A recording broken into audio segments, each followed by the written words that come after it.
எனது அடுத்த பிரதமர் அமித்ஷாவா? நான் சொல்லலைங்க, அரவிந்த் கெஜ்ரிவால் சொல்றாரு. வணக்கம் நண்பர்களே. அடுத்த பிரதமர் மோடி இல்ல அமித்ஷா அப்படின்னு அரவிந்த் கெஜ்ரிவால் சொன்னதை பத்தி தான் இன்னைக்கு நாம பேச போறோம். அரவிந்த் கெஜ்ரிவால் கிட்டத்தட்ட ஒரு மாசம் ஜெயில இருந்தார்ல, ஜெயில இருந்தானே வெளியே வந்தாரு. வெளியே வந்தோடனே அவரு அடிச்சு துவைக்க ஆரம்பிச்சிட்டாரு. முதல்ல என்ன சொன்னாரு? அடுத்த பிரதமர் அமித்ஷா, மோடி இல்ல. ஏன் அப்படி சொன்னாரு அப்படின்னா, அடுத்த வருஷம் மோடிக்கு 75 வருஷம் பூர்த்தி ஆகுது, வயசு 75 வயசு பூர்த்தி ஆகுது. அவர் சொன்ன, மோடி சொன்ன விதிப்படியே அந்த பதவியில அவர் நீடிக்க முடியாது. ஆகையால அடுத்த பிரதமரா அமித்ஷா வந்துடுவாரு. அமித்ஷா வந்துட்டார்னா மோடி கொடுத்த கேரண்டி எல்லாம் அமித்ஷா நிறைவேற்றுவாரா அப்படின்னு அரவிந்த் கெஜ்ரிவால் கேட்டிருக்கிறாரு.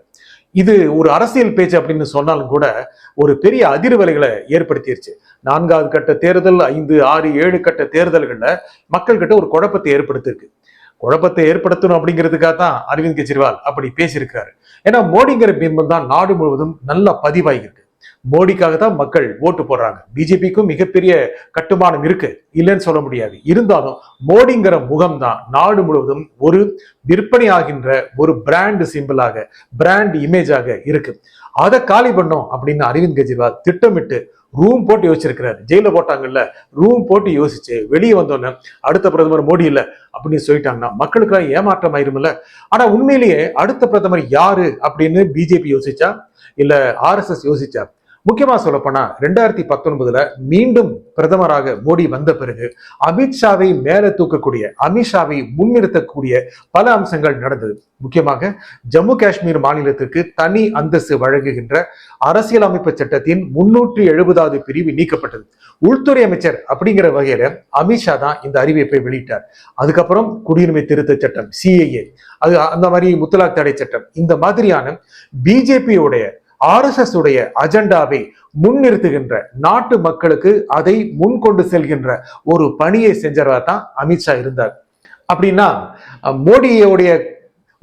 மோடி கொண்டு போன தீப்பந்தத்தை அமித்ஷா முன்கொண்டு போவாரோ அப்படிங்கிற ஒரு தோற்றத்தை கொடுத்தார்.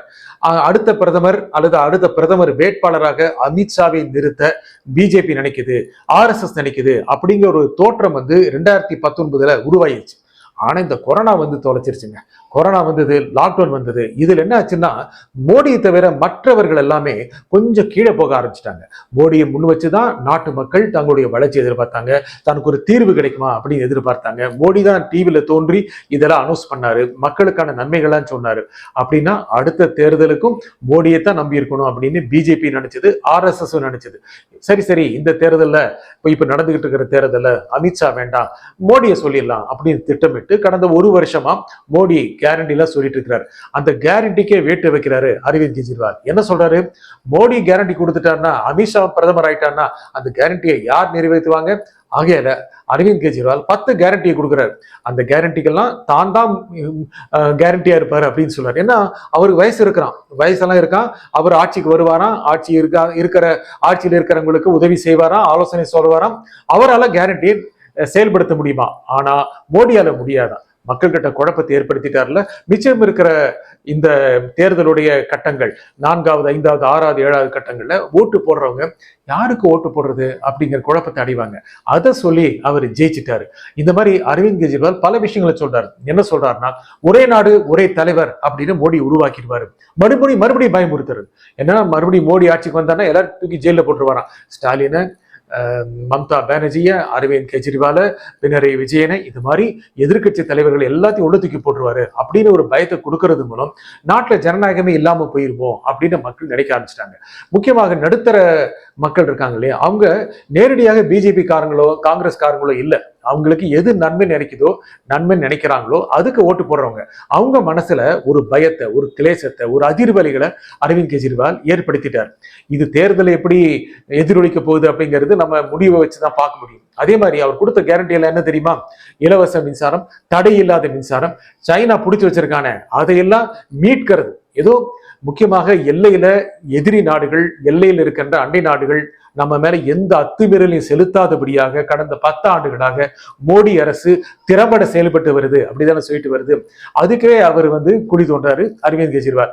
சைனாக்காரன் பிடிச்சு வச்சிருக்கான், அதை பிடிக்க மாட்டேங்கிறீங்களே அப்படின்னு சொல்றாரு. அப்படின்னா தேசபக்தி கொண்ட மக்கள், தேசபக்தி கொண்ட வாக்காளர்கள் மனசிலையும் மெதுவா தன்னுடைய எண்ணங்களை விதைக்கிறாரு, விஷத்தை கலக்கிறாரு. ஆனா அரசியல்வாதிகள் அதை தானே செய்வாரு. இந்த மாதிரி பல விஷயங்களை திரும்ப திரும்ப சொல்றது மூலம் மிச்சம் இருக்கிற 15-20 நாட்கள்ல மக்கள் மனதை மாற்றணும் அப்படின்னு அரவிந்த் கெஜ்ரிவால் திட்டமிட்டு செயல்படுறாரு. முக்கியமாக இந்த மாதிரி செயல்படுறது மூலம் எதிர்கட்சிகளுக்கு ஒரு நல்ல விதமான ஆயுதத்தை கொடுத்துட்டாரு. இதுவரைக்கும் அவங்களே பேசாம இருந்தாங்க.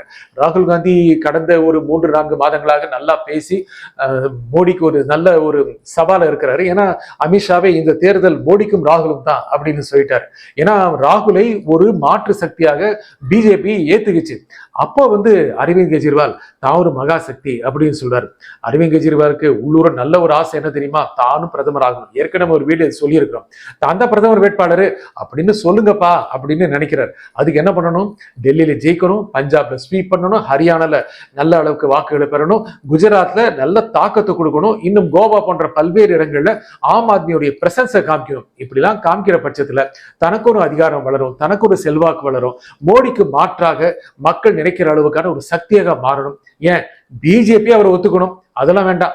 RSS அரவிந்த் கெஜ்ரிவால் தான் சூப்பர் பிரைம் மினிஸ்டர் அப்படின்னு சொல்லணுங்கிற அளவுக்கான தன்னுடைய பாதையை வகுத்துட்டு இருக்காரு. நல்ல திட்டம் போட்டு தான் இருக்காரு. ஜெயில 1-1.5 மாசம் இருந்ததுல இப்படி எல்லாம் பேசுறாருன்னா, தனியா இன்னும் ரூம் போட்டு யோசிச்சாருன்னா என்னென்ன பண்ணுவாரோ. நன்றி, வணக்கம்.